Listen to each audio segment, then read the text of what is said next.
वेद पुराण संत मत एवं वेद पुराण संत मत सभी का एक मत है। वेद पुराण संत मत एवं वेद पुराण संत मत सकल सुकृत फल राम सने सकल सुकृत फल राम सने सकल सुकृत फल राम सने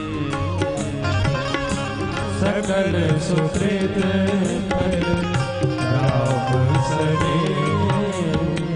आप जितने भी धर्मानुष्ठान कर रहे हैं, पुरस्चरण आदि कर रहे हैं, उन समस्त सत्कर्मों का एक ही फल है कि भगवान में प्रेम हो जाए।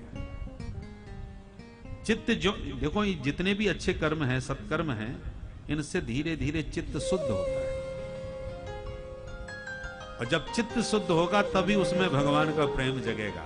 जब तक मन गंदा रहेगा, चित्त के दर्पण में जब तक धूल मिट्टी संसार की लगी रहेगी, विषयों की लगी रहेगी, तब तक दर्शन नहीं होगा। सूर्य का प्रकाश सर्वत्र है। सूर्य भगवान से मिलने की कोई बात करे कि हमें सूर्य से मिलना है, तो आपको न कलकत्ता जाना पड़ेगा, न मुंबई जाना पड़ेगा, न दिल्ली, न बद्रीनाथ। सूर्य भगवान बद्रीनाथ में भी आपको मिलेंगे, हरिद्वार में भी, कलकत्ता, मुंबई में, दुनिया भर में कहीं चले जाओ, सूर्य भगवान सब जगह, और उनका प्रकाश भी सर्वत्र है। किंतु यदि सूर्य भगवान को आप अपने पास प्रकट करना चाहते हो, सूर्य एक ही है, 10-50 नहीं है, और एक ही सूर्य सबको प्रकाशित कर रहे हैं। अब आप उसको अपने पास प्रकट करना चाहते हो, उसके प्रभाव को, तो स्वच्छ निर्मल दर्पण अपने आपके सामने रख लो। सर्प दर्पण में वही सूर्य स्पष्ट रूप से आपको नजर आने लगेगा। दूसरा सूर्य सामने आ गया। और एक शीशा तो ऐसा है कि उसके प्रतिबिंब से यदि उसकी किरण उस शीशे से टकरा करके किसी रुई के ढेर पर पड़े तो उसमें आग लग जाए। आपने अनुभव किया होगा, सुना होगा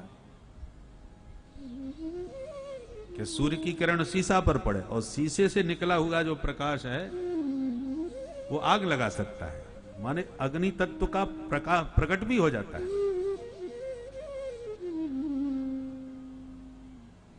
और अथवा निर्मल जल किसी पात्र में भर के रख दीजिए, उसमें भी सूर्य भगवान स्पष्ट रूप से आपको दिखाई पड़ने लगेंगे, प्रतिबिंबित होने लगेंगे।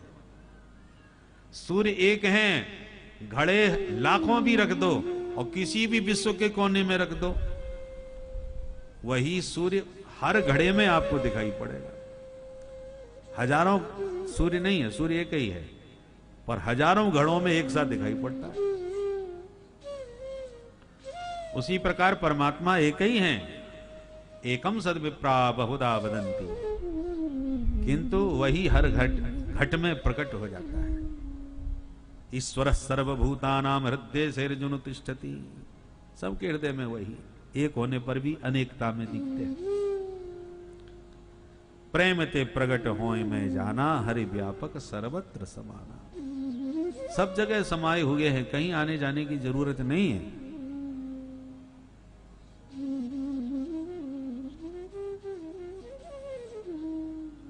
इसलिए जीव मात्र का परम धर्म उसी से प्रीति करना है। पानी शुद्ध होगा, निर्मल होगा तो प्रतिबिंब दिखेगा, गंदा होगा तो आपको नजर नहीं आएगा, न शीशे में नजर आएगा न पानी में। और वही धीरे धीरे जब गंदगी नीचे बैठ जाए, निर्मलता जल में छा जाए, तो तुरंत प्रतिबिंबित होने लगेगा।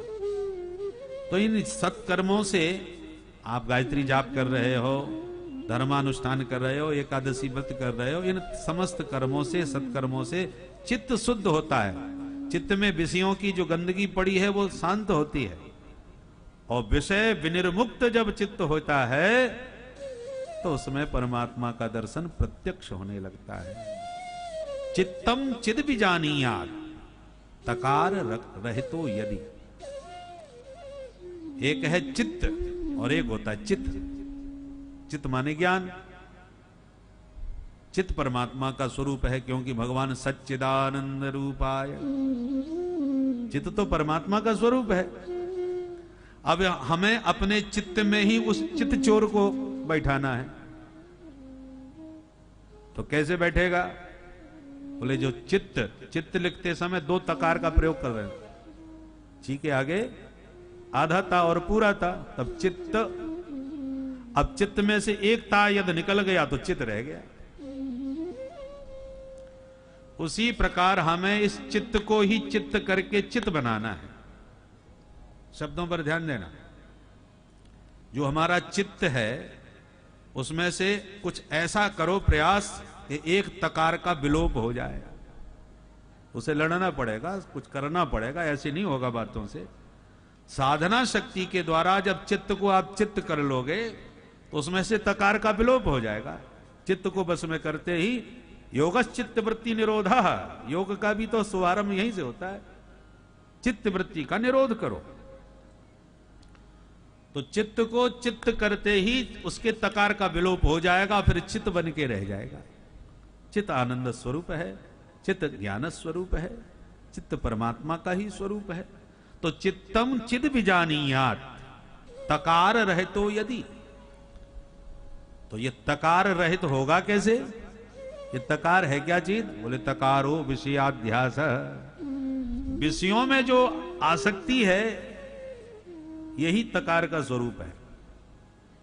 और विषयासक्ति जब आपकी समाप्त हो जाएगी, विषयों से जब विरक्ति हो जाएगी, सोई तकार का लोप हो जाएगा।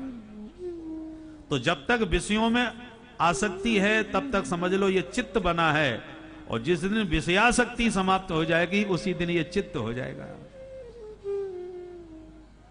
और जिस दिन चित्त हो गया उसी दिन तुम आनंद स्वरूप हो जाओगे। विषय हमको मीठे लग रहे और राम जी हमको फीके लग रहे, और जो अपने चित्त को चित्त किए बैठे हैं